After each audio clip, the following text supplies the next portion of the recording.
one last integration technique for the exam. And this technique is a technique where trigonometry shows up at some point, but was not there to begin with.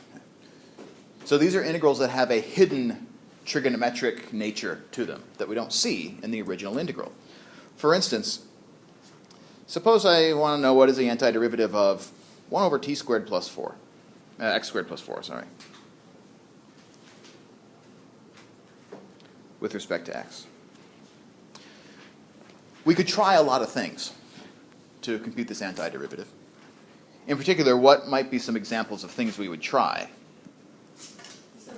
Substitution, because we might write this as x squared plus 4 to the power minus 1, and then say to ourselves, well, this looks like u equals x squared plus 4 might be a good substitution.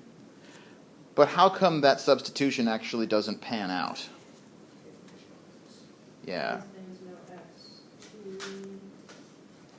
Exactly. We can't account for that x, which is part of our du. So a substitution strategy here would appear not to, long term anyway, be the way to go.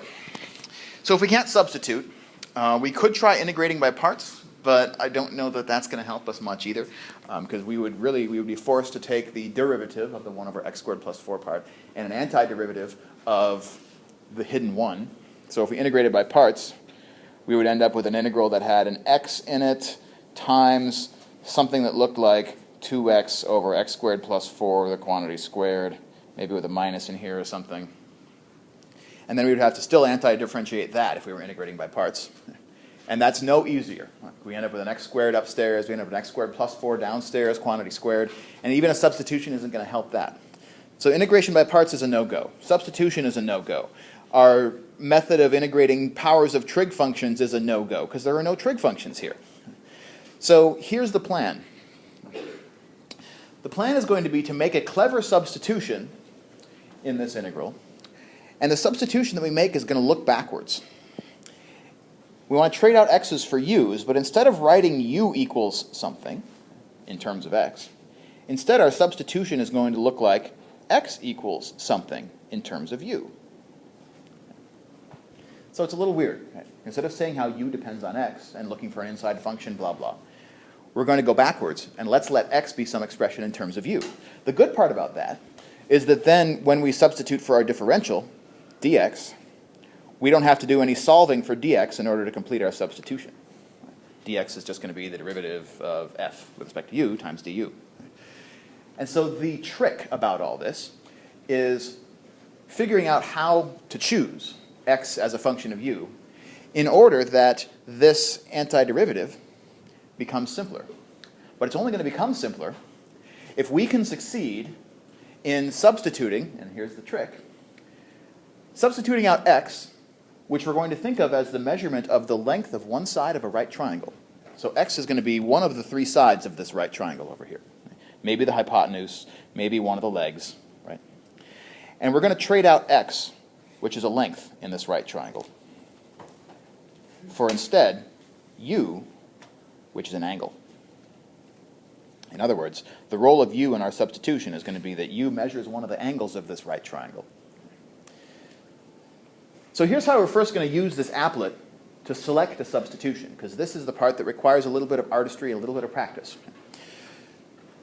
Is that we would like to make it so that wherever x lives in this triangle, we can locate x squared plus 4 elsewhere in the same triangle.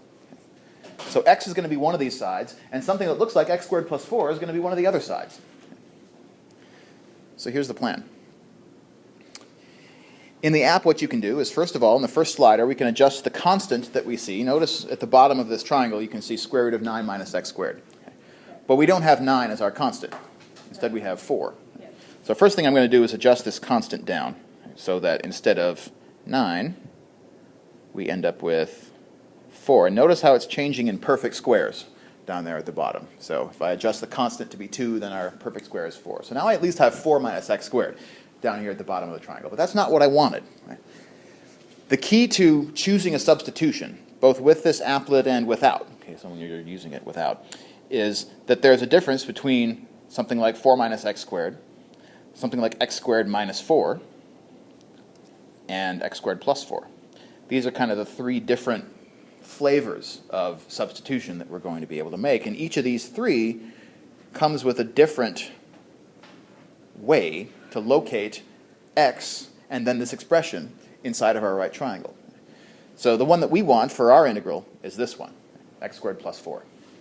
So now what I can do with this app is change the second slider, which is what's called type.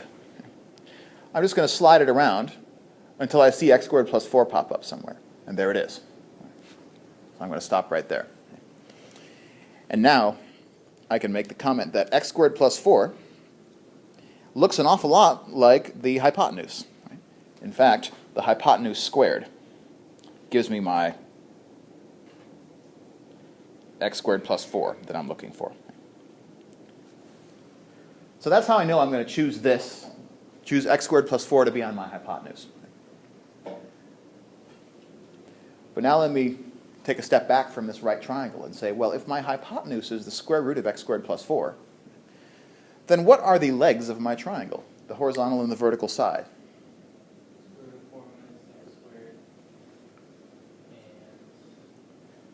That's simpler than that. Yeah, so Min says x and 2. Why is it x and 2? Why would you make that choice? Exactly. We are reverse engineering the Pythagorean theorem here. Right? We're locating the radical that would be part of the Pythagorean theorem as one of the sides, but then the two other sides are going to be simple things. Namely, one of them is going to be an x, and the other one's going to be a constant. And since we started with an x squared and a 4, and because 4 is equal to 2 squared, then according to the Pythagorean theorem, x and 2 would be candidates for the lengths of these sides. So, and in the beginning it seems like it doesn't matter. So let's just for now imagine that x is the base and 2 is the height. But in the end, what it might change is it might slightly change the nature of your substitution. Yeah. This is something you're going to get some practice with your group. So now that we have this idea, have this triangle off here to the side, what we wanted to do, remember, was to substitute out the length x for the angle u. So I need to know now, how does 2, and actually, I'm glad you made your point, Jessica, because I'm going to reverse where I have them labeled, just so that we can work with slightly simpler trig functions here. I'd like to know how u and x relate one to another. Trig. In particular, the trigonometry of a right triangle. When I say trigonometry of a right triangle, what comes to mind? SOHCAHTOA comes to mind. What is SOHCAHTOA again? We remember where sine, cosine, tangent are. Indeed. You remember the definitions of sine, cosine, and tangent as being the ratio of the lengths of sides in this triangle. The sine is the opposite over the hypotenuse. The cosine is the adjacent over hypotenuse. Tangent is opposite over adjacent. So what this allows us, what SOHCAHTOA allows us to do, is to write down not just a single equation that relates x and u together, but actually 3 different equations that relate x and u together. And then we're going to end up choosing the easiest one to make our substitution. That's the good news. So what is, in this right triangle, the sine of x equal to? Opposite over hypotenuse. X over the square root of x squared plus 4. That one looks kind of complicated. Probably not going to, the sine of u. Ugh, sine of u. Okay, sorry about that. So that one looks messy. Probably not the one we want to choose. What's cosine of u? 2 over square root. Yeah, 2 over that radical. Okay, well that looks a little better, but still not quite what we're looking for, I think. So what's the easy one of these 3? Tangent. Which is? X over 2. X over 2. Hey, that's nice. So what we're going to do is take this easy SOHCAHTOA piece and use that to define for us a substitution. I'm just going to solve it for x. If x over 2 is the tangent of u, then that makes x 2 times the tangent of u. And there's our substitution. Again, picking that substitution is the trick of this section. Because once we pick that substitution, the rest is going to be pretty formulaic. Let me show off the other functionality of this app. Is the app can do the rest of this for us. First of all, the labels checkbox can label the sides of our triangle with the x and the 2. It can give us SOHCAHTOA. There it is. In fact, not only is it giving us sine, cosine, and tangent, it also gives us their reciprocals down there, cotangent, secant, and cosecant. So we have all 6 trig functions of the angle u, which again, if we label things out using the last checkbox, u is that angle down there in the lower left.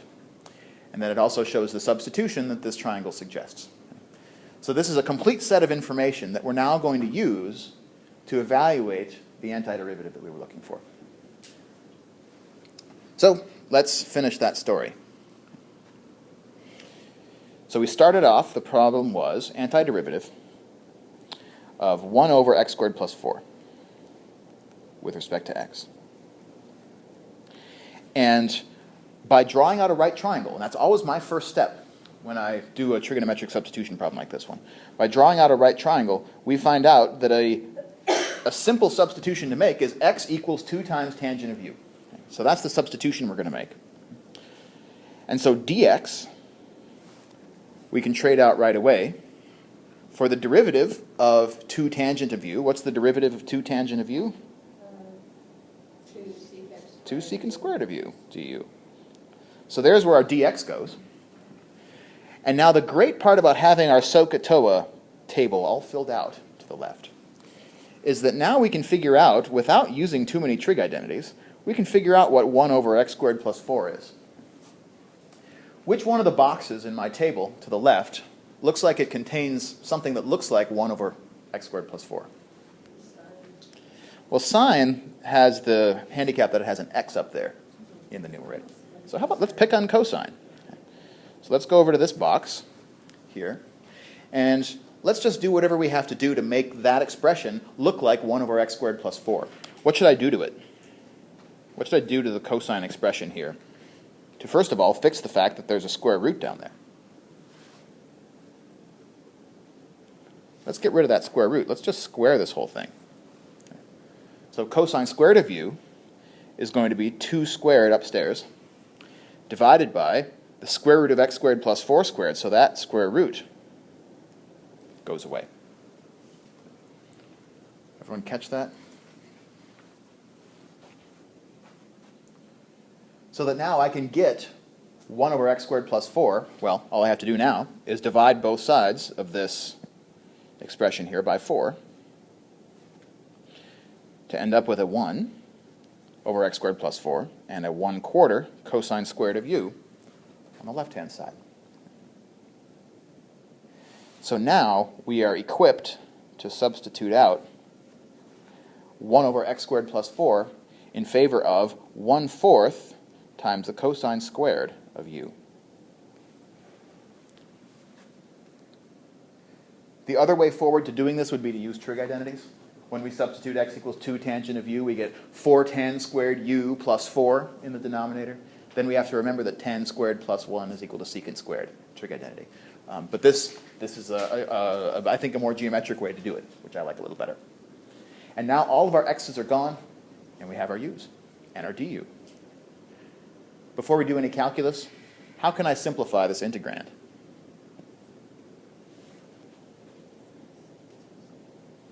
Well, I can take this 1/4 and this 2,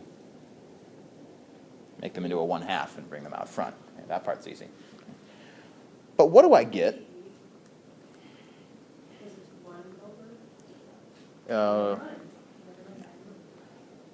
What happens, though, when I multiply cosine squared of u times secant squared of u?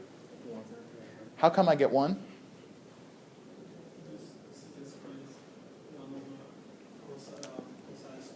Exactly. Secant squared, if you're ever in doubt, secant is 1 over cosine, so we can just rewrite secant squared as 1 over cosine squared. And when I do that, my cosine squareds have canceled. And so this suddenly becomes probably the easiest integral in the Western Hemisphere. Maybe also the easiest in the Eastern Hemisphere, I don't know. I haven't traveled much. But talk about a simple integral. So all that front-loaded work that we did to choose a clever trig substitution has paid off. Because now we just have to find the antiderivative of 1 with respect to u. And what is the antiderivative of 1 with respect to u? We had this conversation the other day. It's u. Plus c, exactly. But just like that, our calculus is done. So the thing about a trig substitution problem like this one is that the calculus is supposed to be trivial.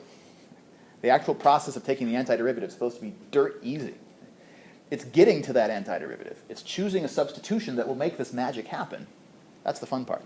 And that's why the app exists, to help you to get a little bit of practice in identifying exactly how to label your triangle such that all of this just happens when you make your substitutions. They're not all this easy, but pretty close, honestly. I mean, we're not going to see anything quite as bad as the reduction formulas. We're not quite done, however, because our answer still has u's in it.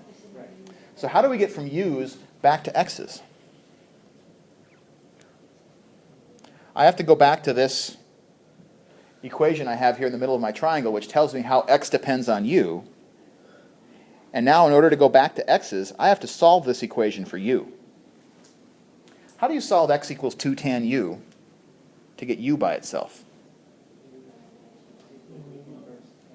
Yeah, let's divide by 2 on both sides for starters. And now how do I get the tangent off of the u? Daniel said it. We need the inverse function of tangent on both sides. Right, applied to x over 2. And what do we call the inverse function of tangent? Arctan. Yeah, sometimes it's called tan to the minus 1, but I don't like that. I'm just going to apply arctan. Would that be called inverse tan as well? Yeah, we can call it either one. I like arctan just because it avoids the occasional confusion between inverse and reciprocal. So I'm going to stick with arctan, but you are welcome to call it whatever you will. So when we rearrange that equation, we find out that u is equal to the arctangent of x over 2. And now coming back into our equation here, we get 1/2 times the arctangent of x over 2. So you wouldn't mind if we wrote it like that either? I wouldn't mind if you used tan to the minus 1 as your notation.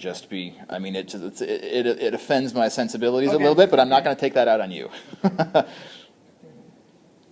And there's our antiderivative.